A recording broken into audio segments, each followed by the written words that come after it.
The broadcast is now starting. All attendees are in listen-only mode. Welcome everyone to the fifth in the SMDP webinar series for 2012. We have a very large registration list today, so I'm going to kind of stall a little bit to give everybody a chance to get on, because we have about 21 attendees out of 130 that signed up. So let me do some preliminaries here, and then we'll get right at it. First of all, let me just remind you that the topic of today's webinar is principles for successfully engaging with lead firms in value chain development. And our guest panelist today is going to be Katie Turner from Mennonite Economic Development Associates. I'll give Katie's bio in a minute. I do want to point out, if you're hearing a male voice, that's and the name Amy Sterndale, that's because of a software glitch. I'm Bill Maddox. I'm the director of the SMDP. So if you see Amy's name, just think Bill, and that'll clear you up. Let me give you a little bit of a rundown of what the format is going to be for today's webinar. If you've been part of our webinars in the past, you know that we usually give about a 15 to 20 minute presentation time for our guest panelists. During that time, you have the opportunity to ask questions by typing them in the questions box. If you look on your GoToWebinar control panel, you should see a place where it allows you to type in questions. I'm going to monitor the questions and try to combine some that are similar, and I might ask you for some clarification, and I'll do my best to ask those questions to Katie once we start the Q&A section of the webinar in the order they come in, but I may switch that around for some relevance issues. I do want to let you know that this webinar is really part of an overall program that we're doing with MEDA, starting with a webinar to talk specifically about lead firms, but also to let you know that we are presenting in Arusha, Tanzania, a whole week of value chain ProPOR enterprise and value chain development. This is going to be Monday, October 22nd to Friday, October 26th. And Gordon from MEDA is going to be our presenter. We're going to actually start that training program online a couple of weeks beforehand. So if you register for the training program and are planning on coming to Arusha, you'll get an invitation to participate in a webinar, or not a webinar, a web course, an introductory course designed by MEDA and CARE that will give you a lot of the background you need before you come to Arusha for the actual training program.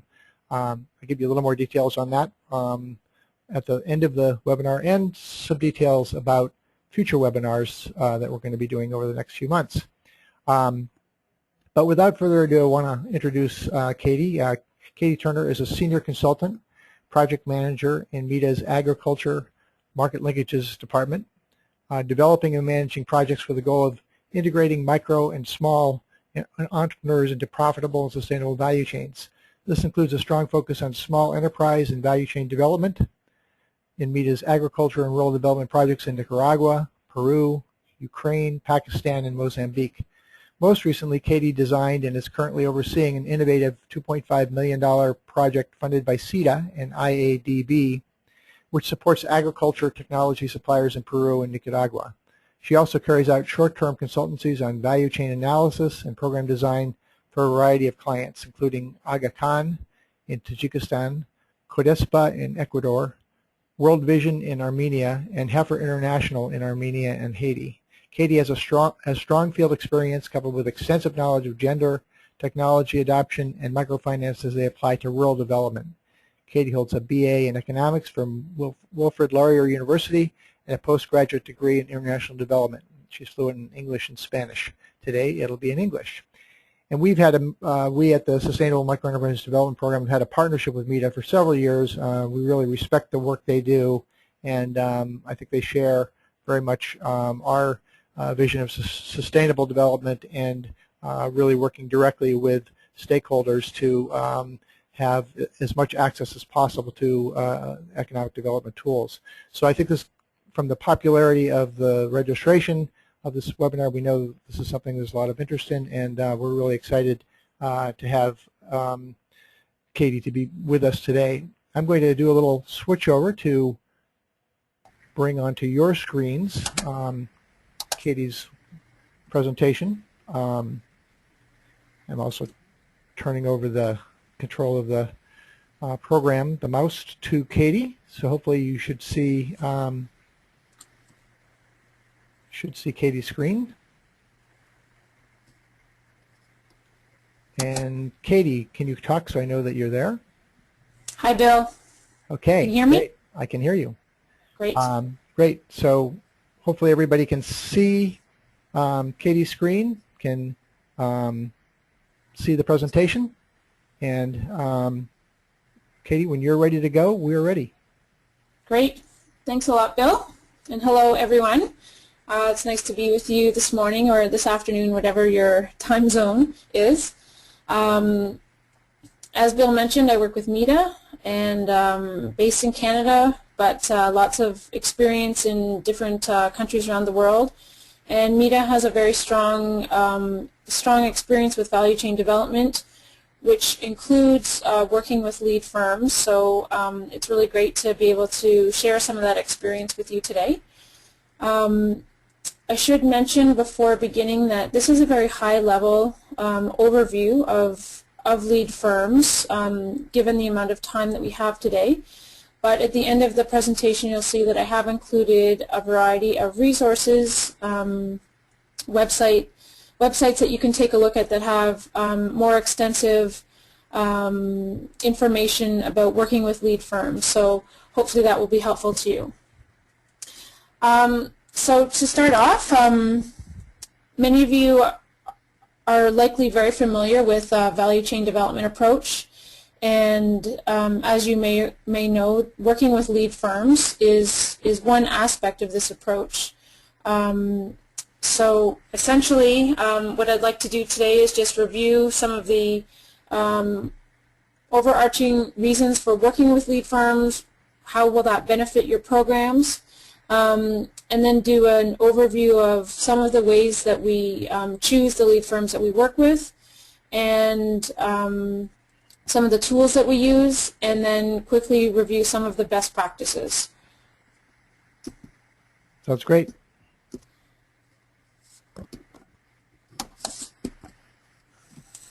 Great. So what are lead firms?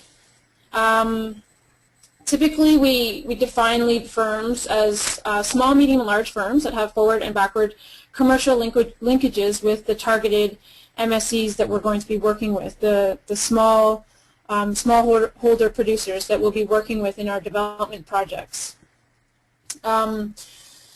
Lead firms are key drivers of structural changes in the market system, and they really provide development programs with the opportunity to overcome bottlenecks and the constraints to the market. So just to give you an idea of, from a visual standpoint, here's the typical sort of generic value chain structure that many of you are very familiar with, I'm sure. And as you'll see in the middle arrow there, that's the actual value chain, starting with the input suppliers and heading up to the producers, the wholesalers, the retailers, and then the end market at the very top. On the side to the right, you have the support products and services, and then other areas surrounding the actual value chain are the environment for business, which includes social and cultural aspects, policy and regulatory aspects, and economic issues. Other areas that influence the value chain are the actual capacity of the smallholder farmers or producers, as well as the leadership ability of the value chain actors. When we talk about lead firms, typically we're talking about the actors that are actually in the value chain. So in Meta's case, and in many other cases that I've seen, it's typically input suppliers or buyers who are chosen as lead firms. But in some cases, they can be support service providers, just depending on the amount of influence that they have on the value chain. But essentially, when we're talking about lead firms, as we mentioned before, we're talking about businesses that have commercial linkages with the producers, the smallholder producers that we're going to be targeting in our programs. And so, these are private sector companies. These are not NGOs. That's an important distinction. And as I said, they typically tend to be buyers who have the linkages on the buying from producers, or input suppliers who are selling products to producers. So why do we work with lead firms? What is the motivation? And I think this is really a key piece to understand. So that we really recognize the benefit of incorporating lead firms into our programming. Essentially, we're working with lead firms because they have a vision for including the small farmers, small producers that we're trying to help that we're trying to benefit in our development programs. These are firms that provide embedded or fee-based services as part of their business relationships with the farmers or small producers that we're working with, and they're adding value to the raw materials and providing linkages to final markets. And so they're really key players. They're permanent players in the market systems. They're from the private sector, and these lead firms are businesses that see the value of working with the small producers that we are trying to benefit. So in that sense, just going back to the first point, it really has a lot to do with the sustainability of the programs. By engaging and building the capacity of these lead firms in our programs, we're ensuring that once the project has finished, these firms will have the capacity and will have the incentives to continue working with the small producers. These lead firms they're innovators.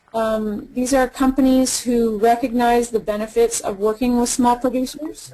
As many of you know, there's a large number of businesses out there who don't see the value of working with small producers. But as many of you also know, there are those companies who are more visionary and really understand that they can improve the profitability of their businesses by including small producers in their business models. And so those are the types of firms that we really want to engage with in our programs. Lead firms have significant influence in tackling enabling environment issues.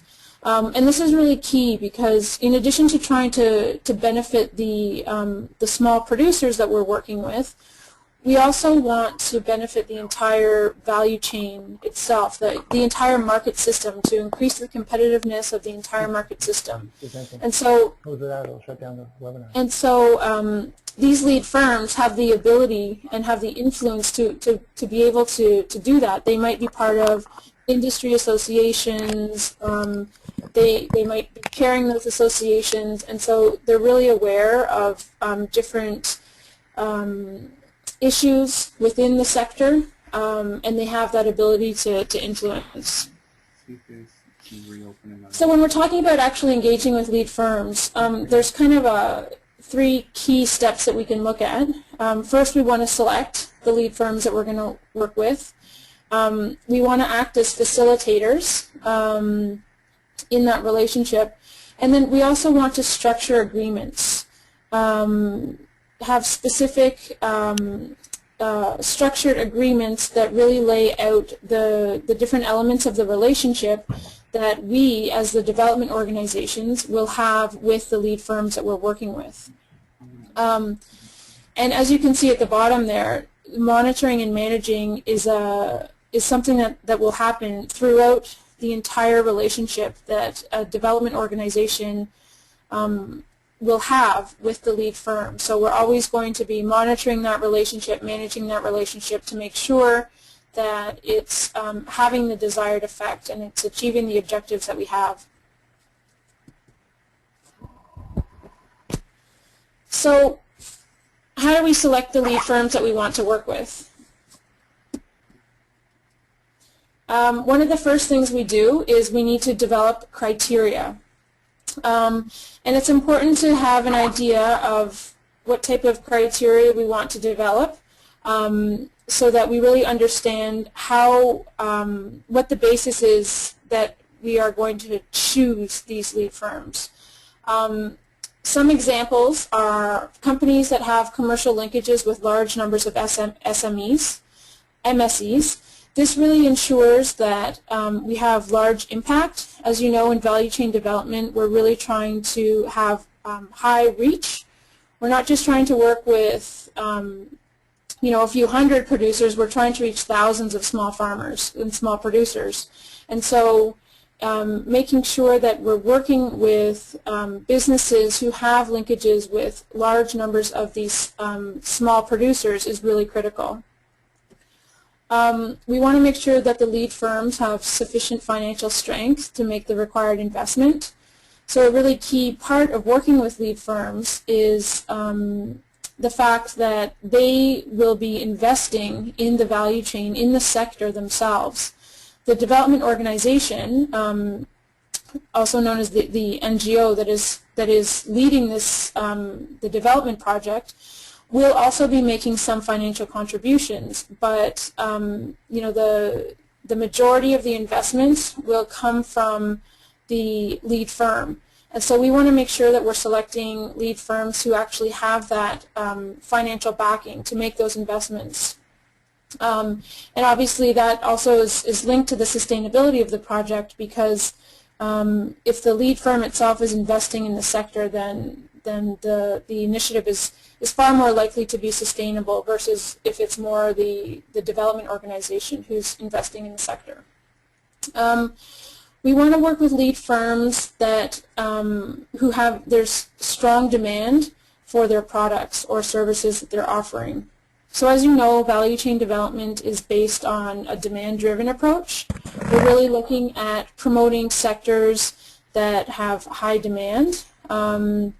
So we want to be working with lead firms whose products also have high demand, whether it's on the end market, the buyer side, from final consumers. So for example, if we're working with a vegetable processing company, we want to make sure that that vegetable processing company as a lead firm has a strong demand. There's strong demand for their products.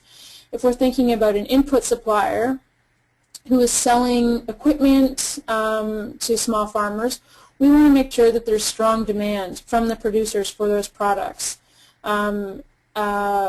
So that's a very key element of one of the key criteria that we use. Potential for influencing other value chain actors. This is also really critical because, as we mentioned before, we're not just looking for lead firms who have experience working with the small producers that the project is focused on, but we also want to choose lead firms who will be able to influence the sector as a whole. And so one way to assess that is, as mentioned before, whether or not these companies have experience as part of industry associations or industry forums is a good way to gauge whether or not they have that influence. And another key criteria would be the track record that the lead firm has and their business reputation. So we obviously want to make sure that we're selecting to work with businesses that are well respected in the industry and that have solid financial track records in the work that they've done. So, and I should point out that these are just sample criteria. The criteria that you actually use for your own projects when you're selecting lead firms will vary. But I think these are some of the key ones, and depending on the specific focus of your project, they definitely will vary. So how do we choose the lead firms? We've talked about developing criteria, but there's also a few other things that we can do. We can carry out due diligence.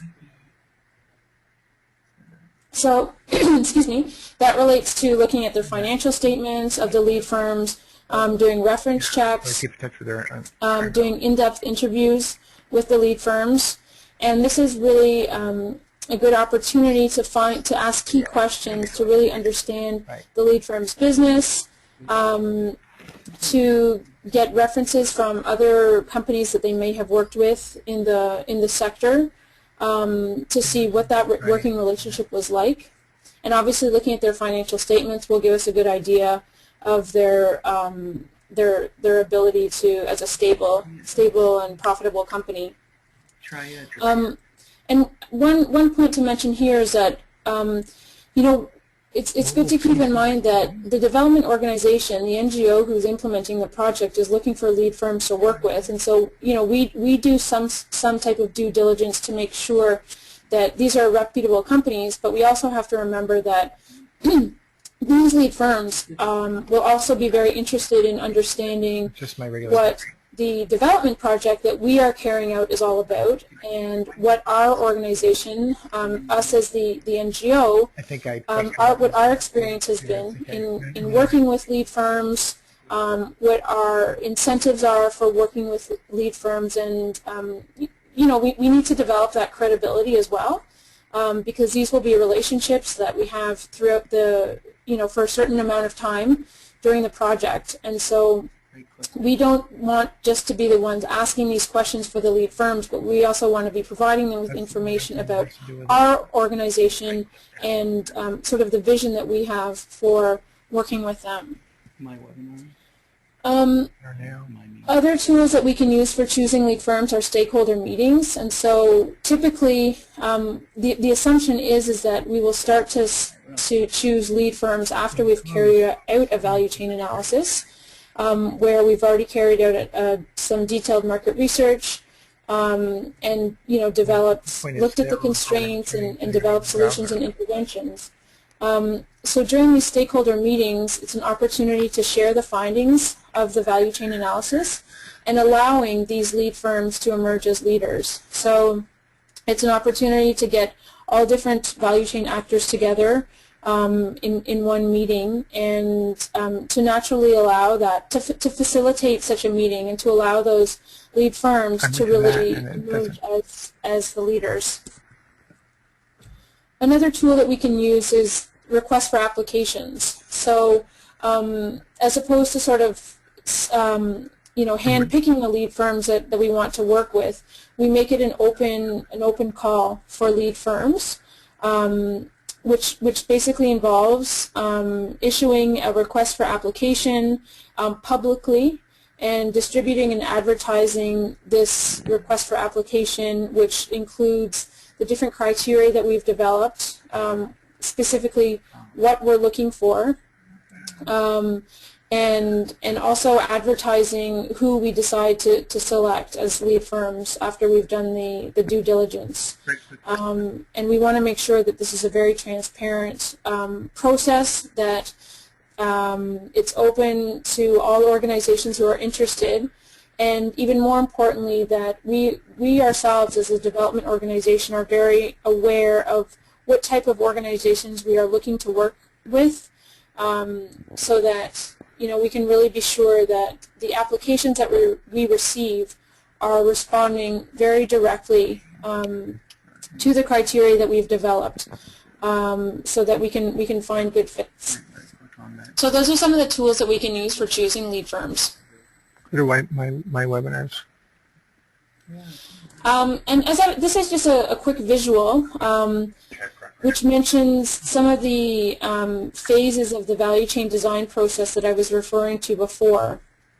And I've highlighted the key areas that that the selection and the working with lead firms will take place. Have you done that before? And that will happen, as you can see. But I don't want to do it until she's stopped. Bill? Yes? Just to let you know, I think, can you just mute your mic? There's some background noise there. Oh, sorry. Thank you. Problem is I don't have any control of my control panel has disappeared, so I'll just be quiet. Okay, thank you. So just regarding this, it's the market assessment where you're carrying out your market research as part of your value chain analysis. That's where a lot of the time you're going to start to get an idea of who the different potential lead firms are out there, who you could work with in your programming. And also when you start to think about your solutions and interventions that you'll be designing, that's the period when you'll really start to think about how you can work with those lead firms and what type of tool you will use to select the lead firms, the criteria that you'll be using to assess the lead firms that you could potentially be working with. And so this is just a quick visual to kind of indicate at what stage during the value chain design process that you would start to think about the lead firms that you're going to be working with. So assuming that we've chosen our lead firms, that we've selected the lead firms that we'd like to work with in our programs, how do we actually work with them? So a very common approach is to develop memorandums of understanding and work plans that clearly outline the role of the project, the role of the development project, and also the role of the lead firm.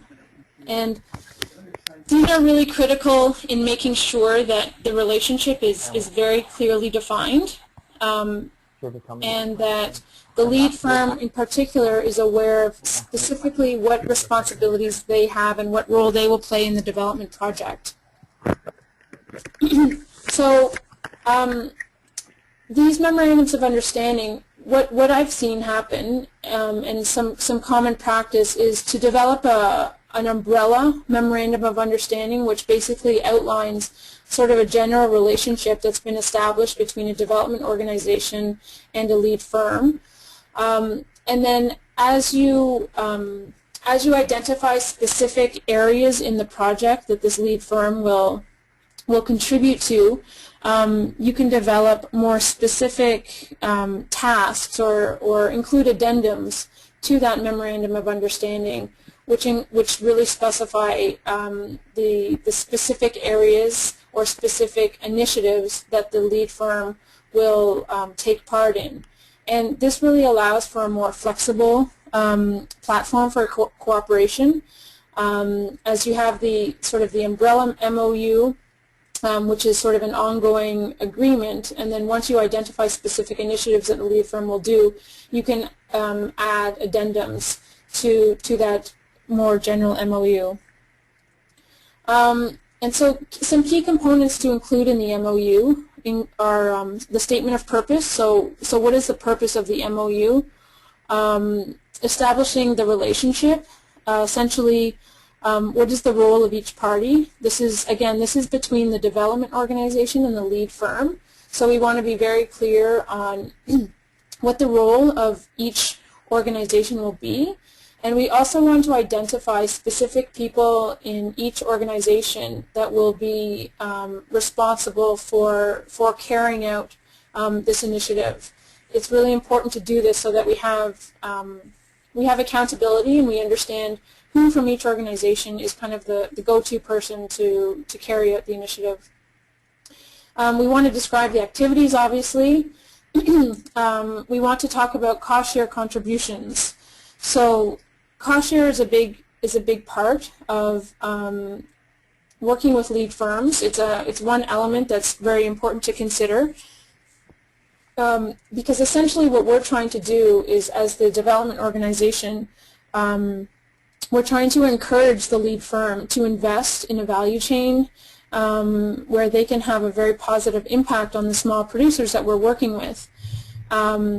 And some element of cost sharing from the development organization will occur in this in such an agreement, but we want to make sure that the items that the development organization is cost sharing on are areas that will not create dependency from the side of the lead firm.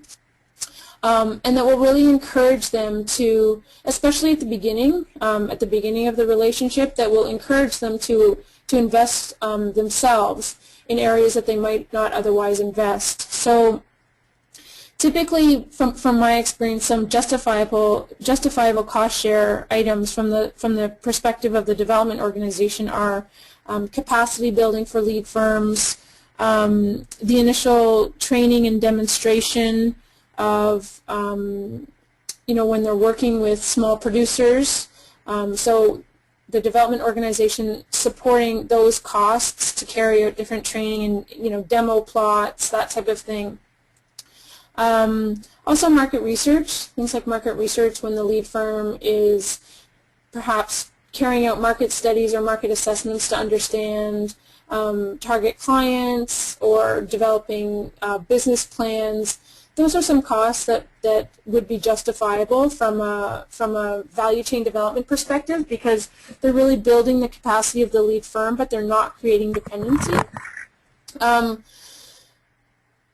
Typically, covering working capital costs, physical assets, or personnel for the lead firms are items that we would not want to cost share on. So we would want to make sure that the lead firm is taking responsibility for covering those costs, because those are costs that are really the responsibility of the lead firm.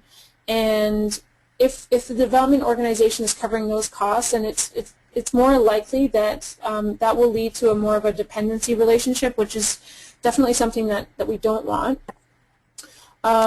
It's also very common in these types of working relationships to have the cost share from the development organization decrease as the project goes on. So this is something that will be very important to establish in the MOUs. Perhaps it will be 30% in the first year and 20% in the second year, and eventually there'll be no contribution from the development organization. And so that's something that you want to think about when you're developing your MOUs, is to come up with an exit strategy right from the beginning, so you can have a vision for how this lead firm will operate without the support from the development organization. And time frame of events, that kind of goes back to the last point I was talking about regarding thinking about how long will this relationship last. We want to also give the opportunity for the lead firm to. Welcome to GoToWebinar, web events made easy. Hi, Bill. Oh, sounds like we're getting quite a bit of feedback there, Bill. Okay. Not sure if Bill can hear me, but. Sorry, Katie. Can you That's hear me? okay. Sorry about Yes. that. Okay, we solved our technical problem, so keep going. Great. So just going back to the time frame, we want to make sure that the lead firm is aware of how long they will be involved in the development project, and when the time comes to stop receiving support from the development organization, that's really critical. So we want to make sure that's very clear. The volume. Just shut it One other element that is really important is when we're talking confidentiality. Working with lead firms will include them sharing a lot of very confidential information with the NGO, the implementer of the project, things like financial statements, business plans, business models. And as you can imagine, this is very highly confidential information, and we want to make sure that the lead firm is protected as well, that they realize that this is information that will not be shared with other organizations. They might be worried about competition from other lead firms the project might be working with, and so it's really important that they have that trust and that knowledge that the information that they're sharing with the NGO will not be disclosed to other parties. So that would be a critical element to include.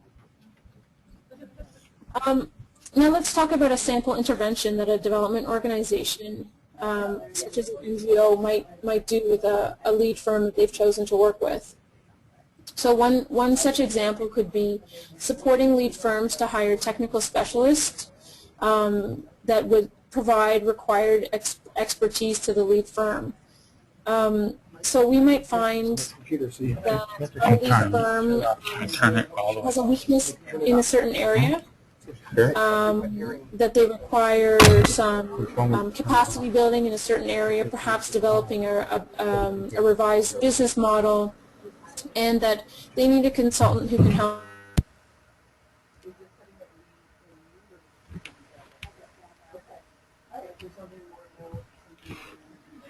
facilitator and would sort of provide that support, but not be directly involved in the relationship between the lead firm and the technical specialist. So we would, as mentioned, the MOU would be that we develop would be between the lead firm and ourselves as the NGO, but we would want to make sure that the actual contract, the scope of work and the terms of reference would happen between the lead firm and the technical specialist that they decide to work with. So that's really critical to make sure that that direct relationship exists. We would want to make sure that the lead firm has the appropriate staff to work with, to work with the technical specialist and also to learn from the technical specialist. Ideally, as a staff member who can transfer that knowledge to others, because we, as mentioned, we want to make sure that these efforts are helping to build the capacity of the lead firm. So if we can ensure that the representative from the lead firm who is working with this technical specialist can take this knowledge in, for example, about how to. Welcome to GoToWebinar, Web Events Made Easy. You're finding technical specialists for lead firms. The preferable situation is to work with local technical specialists who are typically more cost-effective, they're more easily accessible, and they're also more familiar with the local context. So they will have a better understanding of how to work with the lead firm in that particular country or region, and how the lead firm can work with the small producers that they're trying to work with. So those are just a few sort of tips on how to make that type of relationship and that type of intervention successful. And as the bottom point notes, the cost share element is also something that we'll need to take into consideration, and so that will be something that would be included in the MOU. Where we would highlight exactly what type of cost share the development organization would provide in this initiative to hire a technical specialist. So it might be that the development organization would support in paying for the technical specialist's accommodation or other types of fees that they would have. But obviously, the development organization would not fully cover that cost. It would be a certain percentage. And so those types of details are things that need to be worked out when you're developing the MOUs. So now that we've talked about a specific example and how to select lead firms, I'd like to just finish up by going over some principles of good practice in working with lead firms. Stay out of commercial, intermediary, or negotiating roles. This has come up a few times in the presentation, where we want to make sure that we are acting as facilitators in the development of relationships between lead firms and the small producers that they're working with. That direct relationship that they have is extremely important in ensuring the sustainability of the initiative. And we really want to stay on the outside and support where we can, but not actually get involved in the direct relationships that the lead firm has with the small producers that they're working with. So related to the point above, allow the lead firms and the producers to work out the most appropriate structures for buying and selling. This is really critical, as mentioned, in making sure that it's a sustainable relationship and that the lead firms are really taking ownership of these arrangements that they have with the producers. Do not promote predetermined solutions that are not based on the current context. So as you all know, in value chain development, carrying out market research at the beginning of the project and all throughout the project is extremely important. And you also know that where one approach may have worked in one country or one region, that similar approach will need to be tweaked in order to be adaptable to another project. And so we really want to make sure that we understand the context that we're working in, and if we've had success with other approaches in the past, that we make sure that we adjust those, adequately tweak those approaches to make sure that they fit with the local context. That's really critical. Understanding the needs and the incentives of the market actors. Specifically in relation to the lead firms, we need to make sure that the financial contributions from the NGO are not the only incentive for the lead firm in becoming involved with this project. So more importantly, we need to make sure that the incentive of the lead firm is based on the commercial prospects for that business to increase their profitability as a part of our project. So we really want to make sure that there's a solid business case, and that, as mentioned, the appropriate incentives are there that are not entirely based on the cost sharing that the development organization will provide. In many cases, lead firms are often concerned about the investment of management and staff time. They're not sure, how much staff time they will need to provide to make this initiative work, and as a result of that, the incentive or the benefit to them for working with small producers really has to be significant, and so the facilitator, the NGO as a facilitator, can make a big difference in this area, especially at the beginning of the project or the initial stages of the relationship, when it's often can be more time-consuming and things can easily get off track in terms of that relationship that the NGO has with the lead firm. So that's a really good time where the NGO can make a significant contribution to making sure that the lead firm understands those incentives, understands the benefits that they will receive from working with the small producers. A few more principles of good practice. Be transparent. So this really relates back to the request for applications when we're looking for lead firms to work with. It's extremely important to be transparent, to have information available to all organizations who are interested in applying, because we really want to be viewed, we as the NGO want to be viewed as a credible organization that is not favoring any specific company.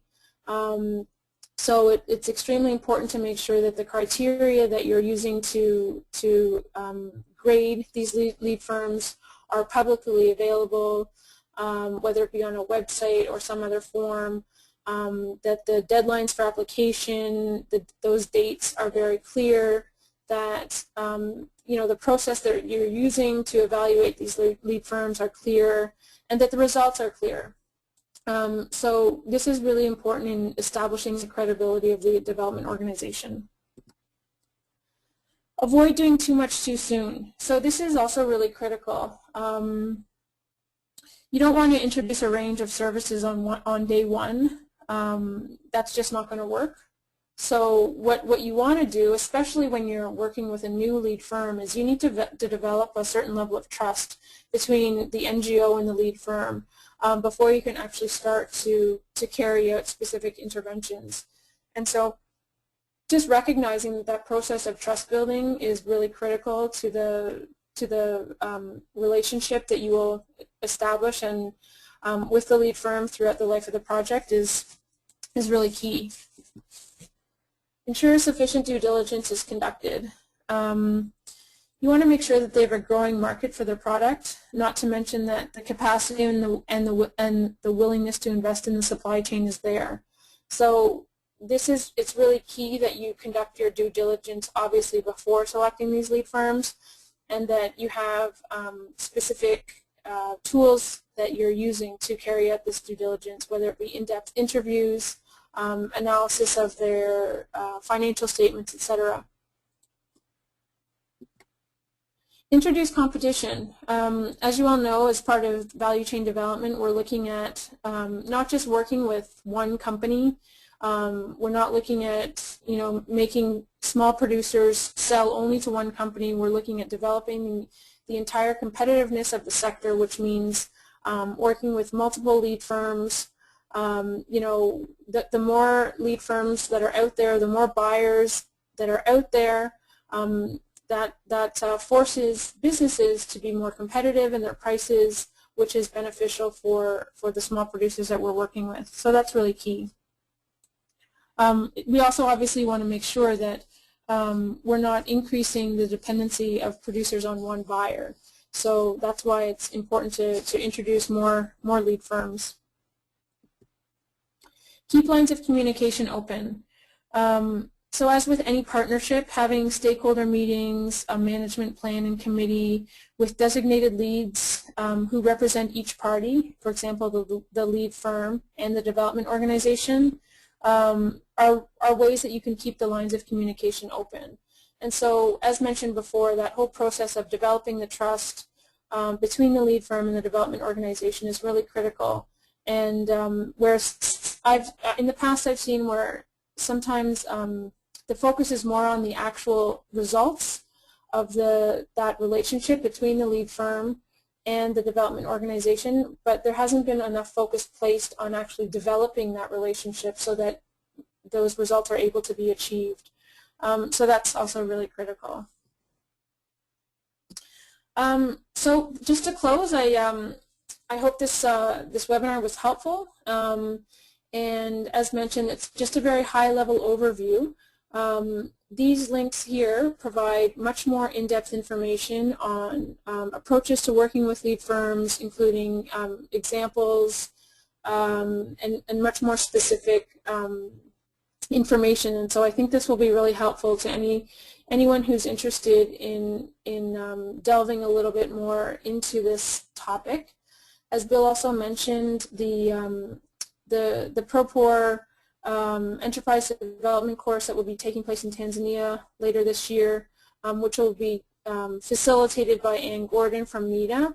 That will also include some attention on lead firms. And so for anyone interested in that course, you'll also be able to focus a little bit more on lead firms during that time. So I think right now we'll close for the presentation portion, and Bill, I will leave it up to you to facilitate the Q&A.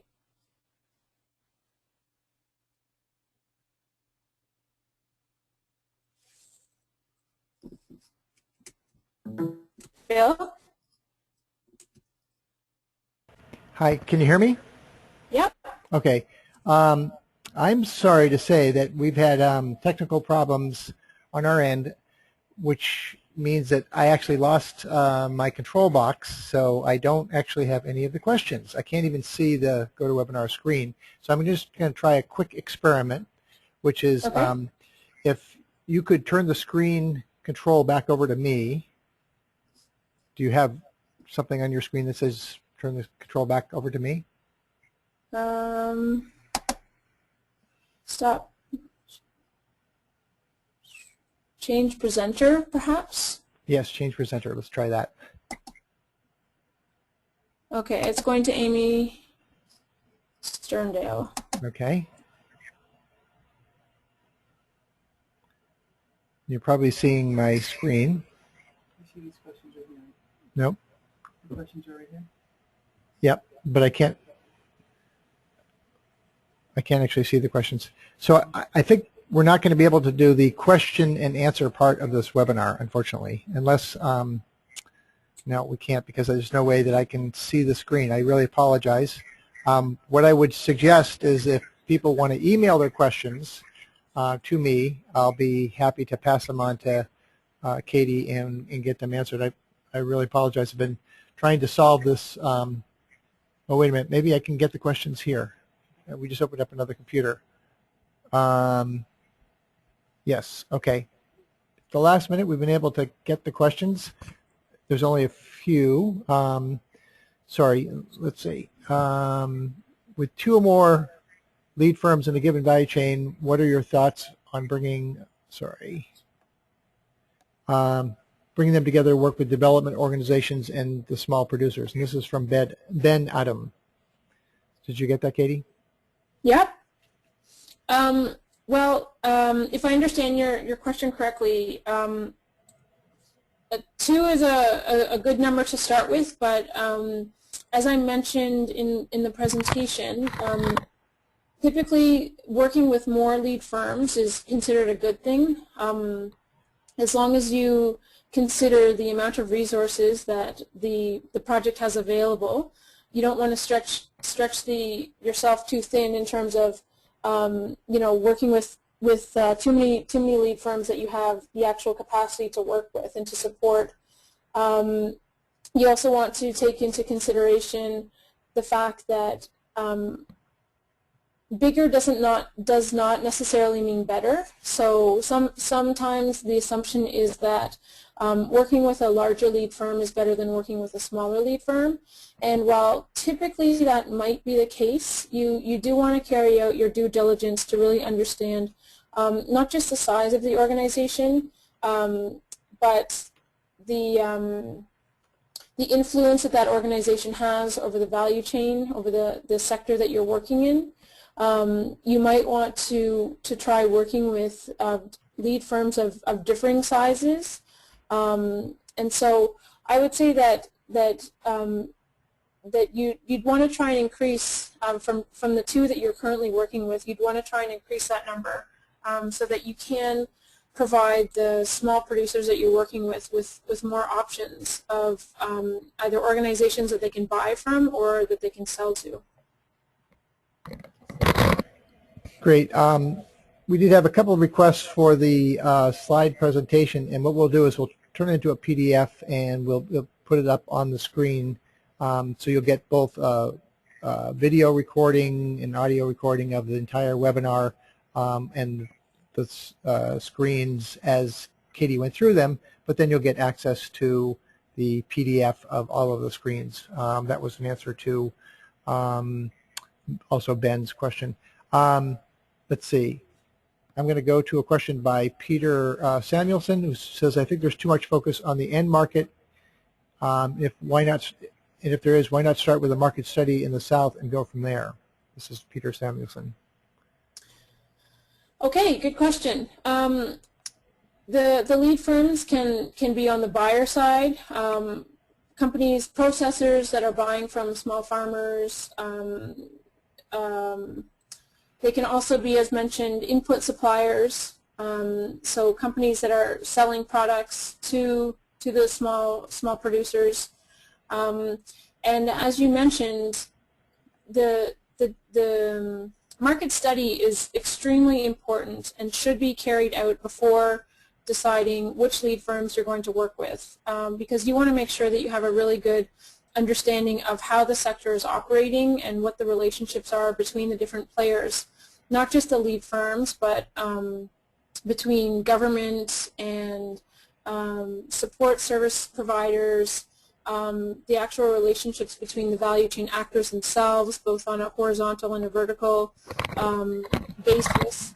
And so once you have that, once that understanding is there about how the sector is working as a whole, then yes, that's definitely the time when you would start to narrow in and select which lead firms that you are going to support. So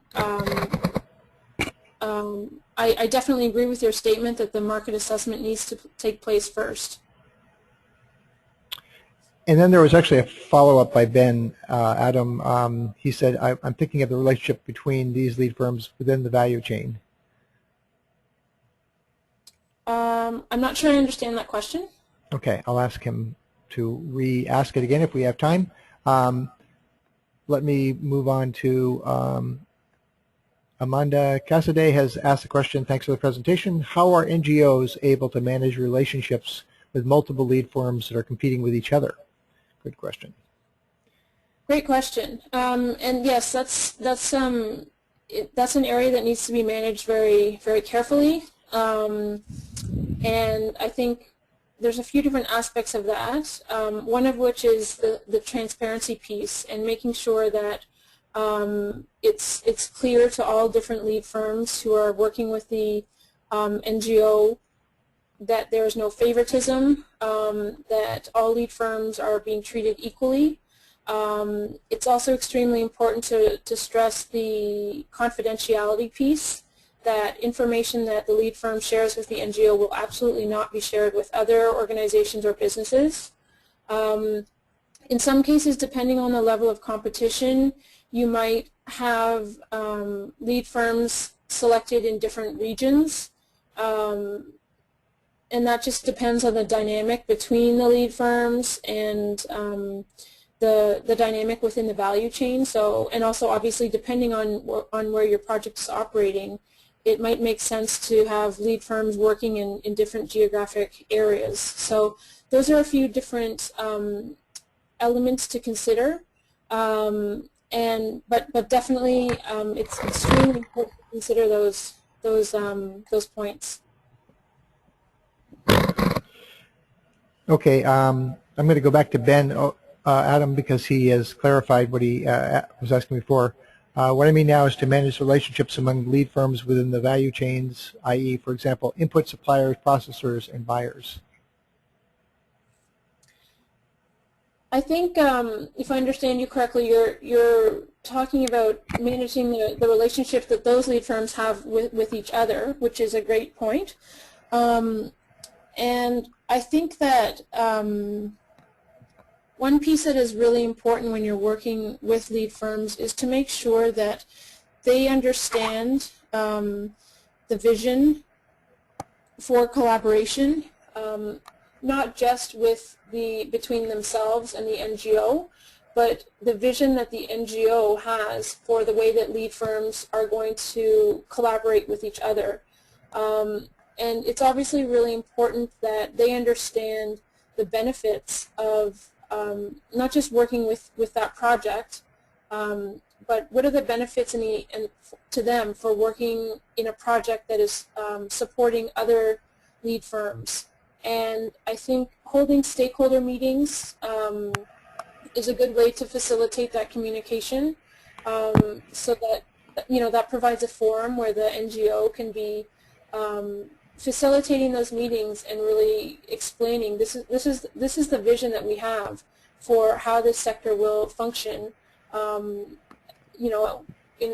2 years and 3 years and 4 years, and this is the role that these different organizations will play, and this is an opportunity to strengthen those linkages between those companies. And as mentioned during the presentation, the whole incentive piece is really critical to be able to understand why these businesses are going to be interested in contributing to the initiative.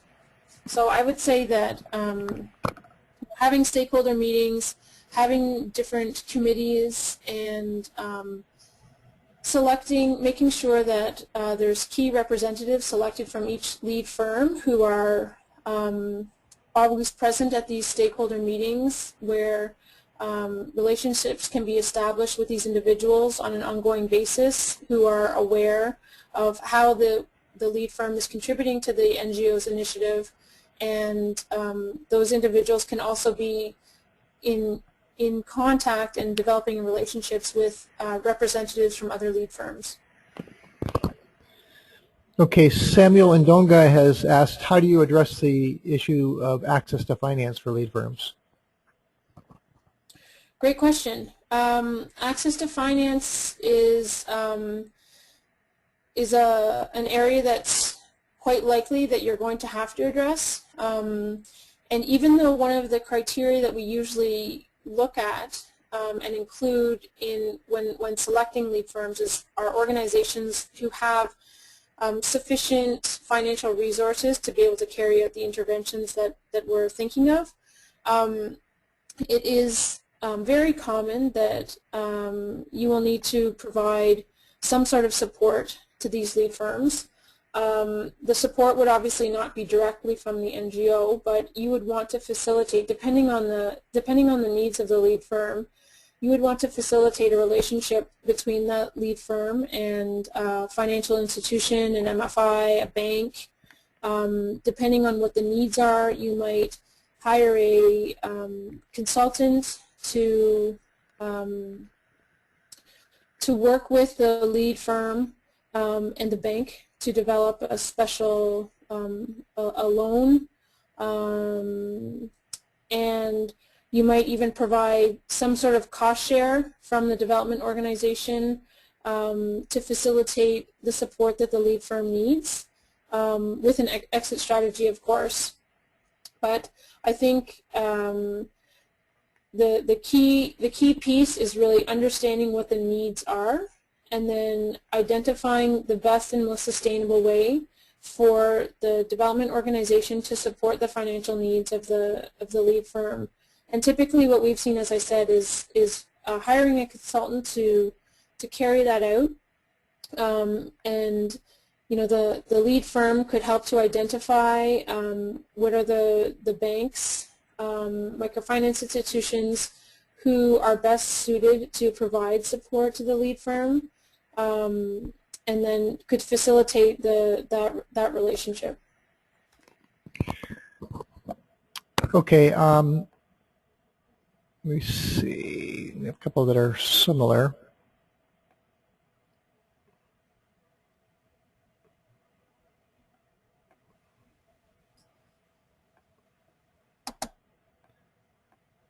So this is from Peter Samuelson. What is the difference between the making markets work for the poor M4P approach and the value chain approach discussed here?